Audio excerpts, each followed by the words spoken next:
हम्म, आज हम लोग हीट ट्रांसफ़र के बारे में पढ़ेंगे। तो हीट ट्रांसफ़र स्टार्ट करने से पहले हम लोग को जानना होगा कि हीट क्या होता है।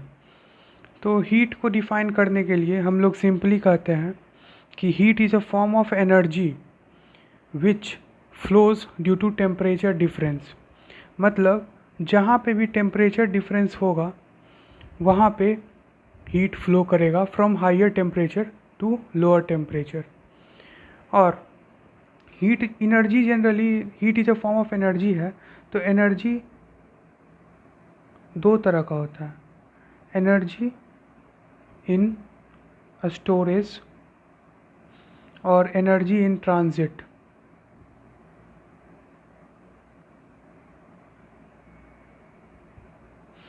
तो एनर्जी इन स्टोरेज मतलब जो ऐसा एनर्जी जिसको हम लोग स्टोर कर सकते हैं, लेकिन एनर्जी इन ट्रांजिट मतलब ऐसा एनर्जी जिसको हम लोग स्टोर नहीं कर सकते हैं।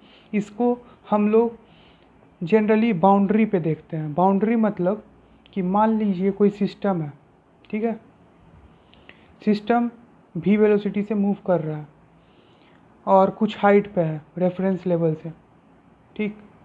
तो इसके अंदर कुछ पोटेंशियल एनर्जी स्टोर होगा, इसके पास कुछ काइनेटिक एनर्जी होगा स्टोर।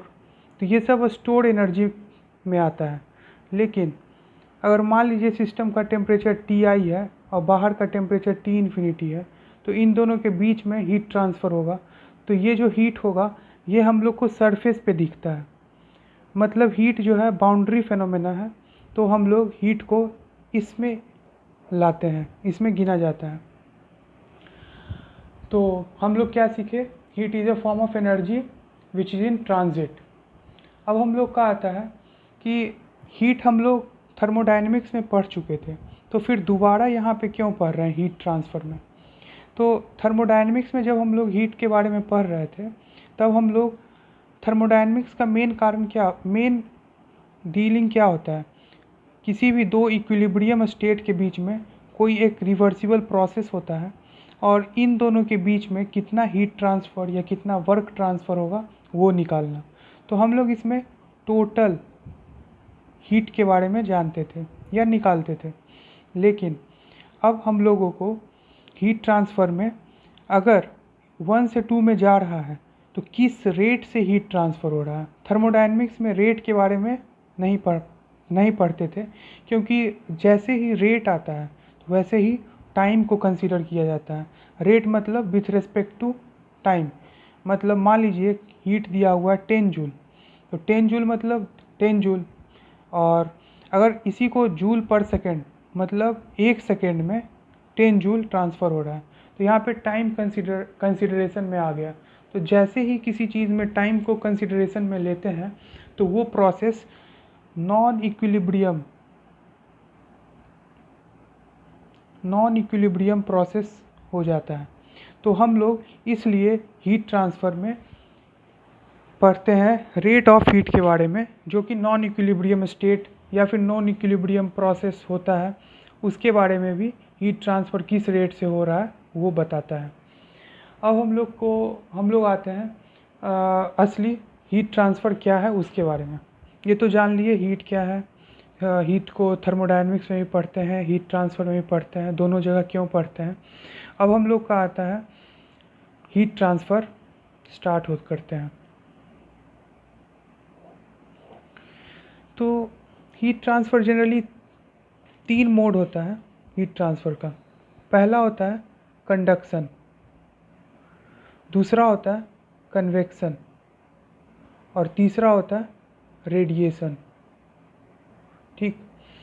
तो कंडक्शन जो होता है वो जनरली सॉलिड के केस में होता है, ठीक। फ्लूइड में भी होता है, उसका हम लोग केस आगे देखेंगे। तो कंडक्शन मेनली सॉलिड के केस में होता है। और ये जो होता है, जैसे मान लीजिए इसका मैकेनिज़्म पहले देखते हैं कि मान लीजिए आपके पास एक आयरन का बार है, ठीक। इसको अगर हम लोग हीट प्रोवाइड किए, ठीक, यहाँ से हीटिंग दे रहा है, तो यहाँ से हम लोग हीट प्रोवाइड किए तो क्या होगा, सबसे पहले यहाँ पे जो पार्टिकल्स हैं वो हीट होगा, फिर उसके बगल वाला पार्टिकल हीटिंग होगा, फिर ये यहाँ होगा और धीरे धीरे ये ट्रांसफ़र होगा। ठीक, तो इसका मैकेनिज़्म क्या होता है सॉलिड के केस में कि यहाँ से हीट प्रोवाइड कर रहे हैं, तो ये जो मॉलिक्यूल्स है इसका टेम्परेचर बढ़ेगा। तो टेम्परेचर बढ़ेगा, तो टेम्परेचर बढ़ने से क्या होगा, मॉलिक्यूल्स जो है ये आपस में वाइब्रेशन क्रिएट होगा। ठीक है, जिसको हम लोग बोलते हैं लैटिस वाइब्रेशन। लैटिस वाइब्रेशन के कारण ये आपस में अपने एडजेसेंट मॉलिक्यूल्स को एनर्जी देगा। ये इसको एनर्जी नहीं देगा डायरेक्ट, यहाँ वाले मॉलिक्यूल्स को, ये इसको एनर्जी देगा, ये वाला इसको एनर्जी देगा, ये वाला इसको एनर्जी देगा, ऐसे ऐसे करके आगे बढ़ते जाएगा। इसको लैटिस वाइब्रेशन के कारण एनर्जी ट्रांसफ़र होगा, पहला। दूसरा कंडीशन क्या होता है, अगर यहाँ पे फ्री इलेक्ट्रॉन्स है, ठीक है, तो वो एनर्जी लेके, फ्री इलेक्ट्रॉन्स तो कहीं पे भी जा सकता है, वो मूव करता है रैंडमली, तो फ्री इलेक्ट्रॉन्स के कारण भी एनर्जी ट्रांसफ़र होगा। तो दो तरीक़ा से एनर्जी ट्रांसफ़र होता है। अगर मान लीजिए यहाँ पे सॉलिड बार ना होके कोई फ्लूइड है, ठीक, कोई फ्लूइड मान लेते हैं, तो फ्लूइड के केस में वो क्या होगा, जैसे हीट देंगे तो हीट देने से क्या होता है, टेम्परेचर बढ़ेगा। हम लोग माइक्रोस्कोपिक थर्मोडायनेमिक्स में पढ़े हैं कि kinetic energy directly proportional to temperature होता है। ठीक, तो जैसे ही टेम्परेचर बढ़ेगा वैसे ही काइनेटिक एनर्जी बढ़ेगा। तो काइनेटिक एनर्जी बढ़ेगा, तो मान लीजिए दो मॉलिक्यूल्स हैं, इसका टेम्परेचर T1 है, इसका टेम्परेचर T2 है, T1 is greater than T2। तो ये कुछ वेलोसिटी से मूव कर रहा है, ये कुछ वेलोसिटी से मूव कर रहा है। ये मॉलिक्यूल जब इससे टकराएगा तो ये अपना कुछ मोमेंटम इसको देगा। ठीक, तो ये मोमेंटम इसको देगा, तो इसका काइनेटिक एनर्जी बढ़ जाएगा। इसका काइनेटिक एनर्जी बढ़ेगा तो इनडायरेक्टली इसका टेम्परेचर बढ़ेगा, क्योंकि kinetic energy directly proportional to temperature है। ठीक, तो ये हो गया मैकेनिज्म ऑफ कंडक्शन। कंडक्शन को बेसिकली फूरियर्स लॉ एक इक्वेशन देता है, वो उससे हम लोग डिफ़ाइन कर सकते हैं कि कैसे हीट फ्लो करता है। ठीक, जनरली हम लोग अभी वन डायमेंशन के केस में, एक प्लेनर केस में हम लोग डिफ़ाइन करेंगे। तो मान लेते हैं कि ये आपका कुछ स्लैब है जिसका थिकनेस L है, और इधर ये इनफाइनाइट लेंथ है, ठीक है, और इधर भी कुछ होगा इनफाइनाइट या कुछ ब्रेथ भी मान लेते हैं। ठीक है, इधर एक्स एक्सिस, इधर वाई एक्सिस हो गया, इधर एक्स एक्सिस हो गया। तो फूरियर्स लॉ बताता है कि इसमें जो रेट ऑफ हीट ट्रांसफ़र होगा Q, ये डायरेक्टली प्रोपोर्शनल टू एरिया होगा। ठीक है, एरिया जितना ज़्यादा बढ़ेगा उतना ज़्यादा रेट ऑफ हीट ट्रांसफ़र बढ़ेगा, और Q directly proportional to temperature gradient होगा, dT/dx। ठीक, directly proportional to temperature gradient. तो अब हम लोग प्रोपोर्शनलिटी कांस्टेंट को साइड में रखेंगे, तो आएगा KA dT/dx। यहाँ पे एक माइनस साइन लगा देंगे, क्योंकि dT/dx टेम्परेचर ग्रेडियंट है, और हम लोग पढ़े हैं कि हीट जो है हायर टू लोअर टेम्परेचर की तरफ फ्लो करता है। तो dT/dx जो होगा वो निगेटिव वैल्यू देगा। तो रेट ऑफ हीट ट्रांसफ़र को पॉजिटिव बनाने के लिए यहाँ पे माइनस साइन लाते हैं। ठीक, अब हम लोग आते हैं कन्वेक्शन पे।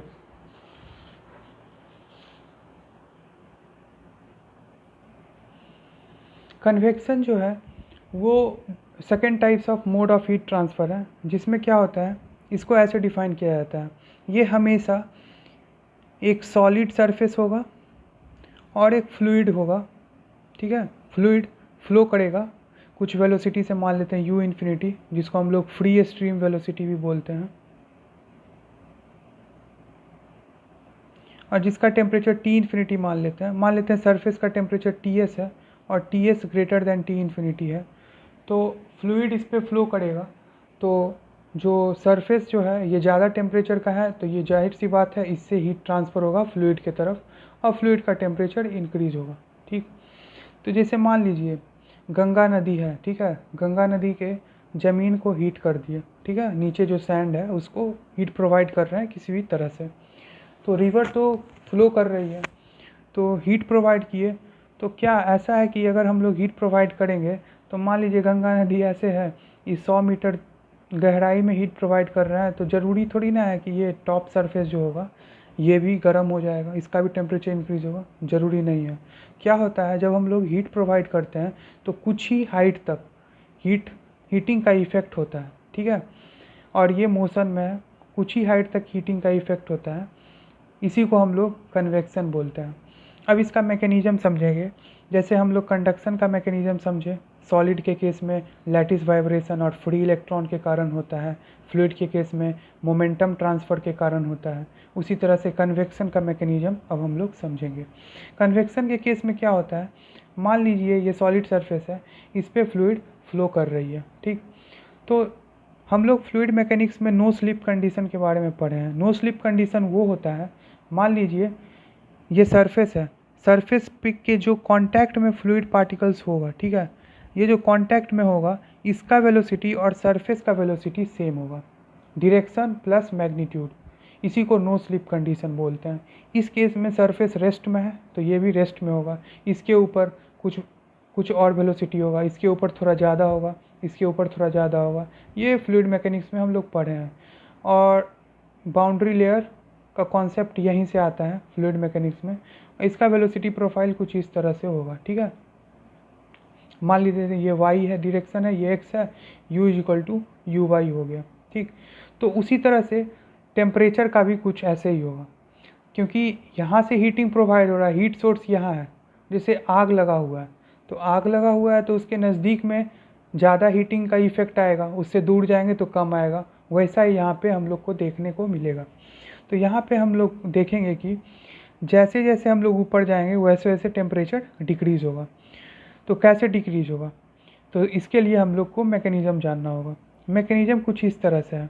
कंडक्शन क्या था, कंडक्शन में कोई सॉलिड बॉडी रहता है, उसमें हीट फ्लो करता है, ये सब रेस्ट में रहता है ना, लेकिन कन्वेक्शन में मोशन में होना अनिवार्य है। तो देखिए ये रेस्ट में है, ये पार्टिकल जो कांटेक्ट में है, और सरफेस भी रेस्ट में है, तो जाहिर सी बात है यहाँ पे कंडक्शन होगा, ठीक है। मैकेनिज़्म यही है, यहाँ पे कंडक्शन होगा, और कंडक्शन होगा तो यहाँ पे ये कुछ हीट प्रोवाइड करेगा सरफेस इस पार्टिकल को। तो इस पार्टिकल को जैसे ही हीट प्रोवाइड करेगा तो इसका जो डेंसिटी है, टेम्परेचर इंक्रीज़ होने के कारण डेंसिटी जो है वो डिक्रीज़ कर जाएगा। और डेंसिटी जैसे ही डिक्रीज़ करेगा तो ये इस पे जो है बायोएंसी फोर्स के कारण ये ऊपर चला जाएगा, और इसके ऊपर का पार्टिकल नीचे आ जाएगा। और जैसे ही ये ऊपर जाएगा तो फ्लो है ना, यहाँ पे फ्लो के कारण ये बाउंड्री लेयर के बाहर चला जाएगा। तो हम लोग ये मैकेनिज़्म के द्वारा कन्वेक्शन होता है। अब हम लोग थर्मल बाउंड्री लेयर, ये तो हो गया वेलोसिटी बाउंड्री लेयर। अब थर्मल बाउंड्री लेयर के बारे में जानेंगे। थर्मल बाउंड्री लेयर क्या होता है, यही है, यहाँ पे टेम्परेचर सबसे ज़्यादा होगा। तो जो रेस्ट में है तो मान लेते हैं Ts टेम्परेचर है, तो इस पार्टिकल जो कांटेक्ट में है उसका भी टेम्परेचर Ts होगा। धीरे धीरे डिक्रीज़ करता जाएगा, जैसे यहाँ पे वेलोसिटी धीरे धीरे इंक्रीज़ कर रहा है, यहाँ पे वैसे वैसे धीरे धीरे डिक्रीज़ कर रहा है। अब हम लोग इसको कनेक्ट करेंगे, कुछ ऐसा बन जाएगा, ठीक है। और जहाँ पे टेम्परेचर 0.99 हो जाएगा ऑफ T इन्फिनिटी, और इसको हम लोग थर्मल बाउंड्री लेयर कहते हैं। और डेल्टा टी से थर्मल बाउंड्री थिकनेस को डिनोट करते हैं, और डेल्टा से हाइड्रोडायनेमिक बाउंड्री थिकनेस को डिनोट करते हैं। और अभी एक ऐसे नॉलेज के लिए बता दे रहे हैं, delta by delta T is equal to एक प्रांटल नंबर होता है, उसका पावर 1/3 होता है। वो बाद में हम लोग डिस्कस करेंगे प्रांटल नंबर क्या होता है।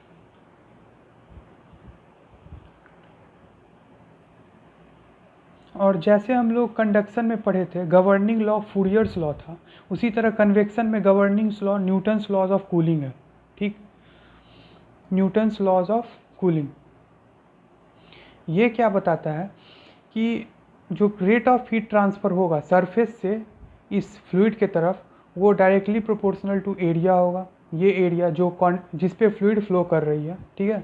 और Q जो होगा directly proportional to temperature gradient होगा, ग्रेडियंट नहीं सॉरी, टेम्परेचर डिफरेंस होगा सरफेस और फ्लूइड के टेम्परेचर के बीच में। तो प्रोपोर्शनलिटी कांस्टेंट साइड में करेंगे तो Q is equal to HA delta T। H को हम लोग बोलते हैं coefficient of convective heat transfer. Okay, समझ में आ गया। अब हम लोग आते हैं रेडिएशन पे। रेडिएशन का मैकेनिज़्म अब हम लोग जानेंगे, और रेडिएशन क्या होता है, ठीक। तो रेडिएशन पढ़ने से पहले हम लोग ये जानते हैं कि मान लीजिए कोई भी बॉडी अगर स्पेस में या फिर कहीं पे भी रखा हुआ है, अगर इसका टेम्परेचर एब्सोल्यूट जीरो टेम्परेचर से ज़्यादा है, मतलब 0 केल्विन, एब्सोल्यूट जीरो टेम्परेचर मतलब 0 केल्विन से ज़्यादा है, तो ये किसी ना किसी वेवलेंथ का रेडिएशन एमिट करेगा। ठीक है, किसी ना किसी वेवलेंथ का। अगर ये 1 केल्विन पे है तो कुछ रेडिएट करेगा, 2 केल्विन पे है, अगर 1000 केल्विन पे है तो रेडिएशन ये हमेशा एमिट करेगा। और रेडिएशन हीट ट्रांसफ़र में रेडिएशन एमिट करेगा। लेकिन हम लोग को पढ़ना है थर्मल रेडिएशन के बारे में।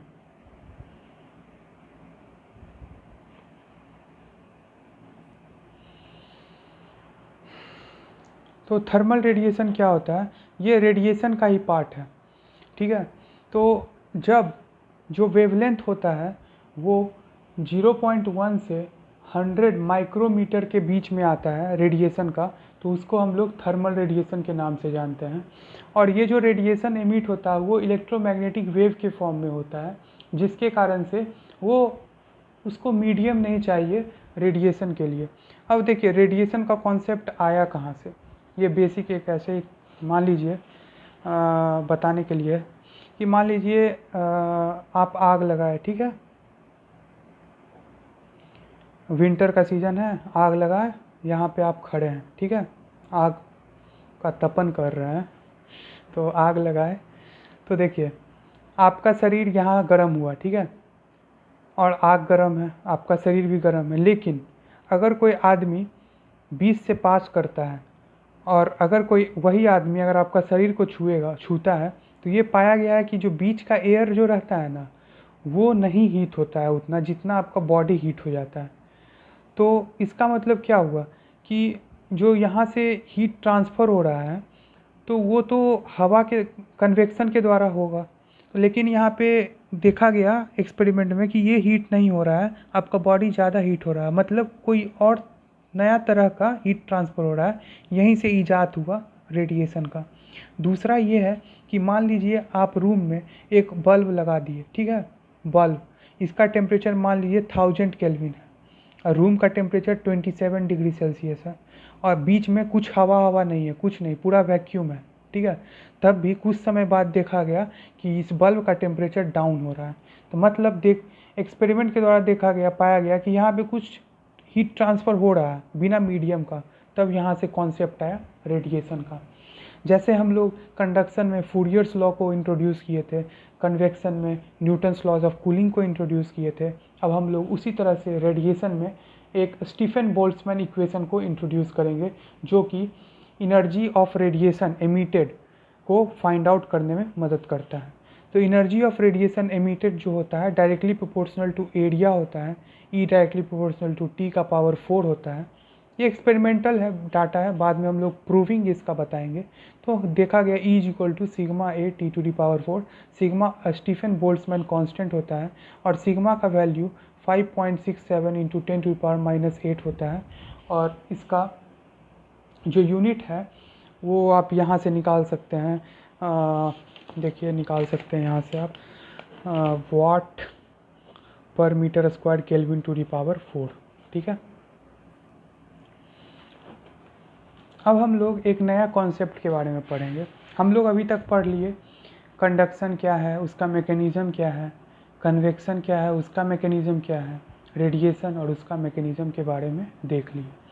अब हम लोग को पढ़ना है कॉन्टैक्ट रेजिस्टेंस के बारे में। नया कॉन्सेप्ट है, कॉन्टैक्ट रेजिस्टेंस होता क्या है।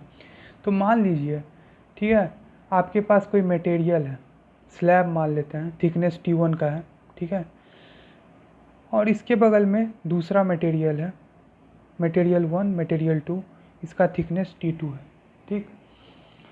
अब इन दोनों के बीच में जो कांटेक्ट होता है, तो देखिए, तो इन दोनों के बीच में कांटेक्ट कैसे होगा, वेल्डिंग करेंगे या तो दूसरा मैन्युफैक्चरिंग प्रोसेस है जिसके कारण हम लोग कांटेक्ट लाएंगे। तो कांटेक्ट के बीच में अगर इसको हम लोग माइक्रोस्कोपिक वे में देखें, तो एकदम माइक्रोस्कोपिक वे में देखेंगे तो इसका जो स्ट्रक्चर है कुछ इस तरह से होगा, ठीक। तो इसके बीच में जो है या तो एयर पार्टिकल्स अंदर चला जाएगा या तो वैक्यूम क्रिएट होगा, ठीक है। तो यहाँ पे जनरली क्या है, स्लैब है।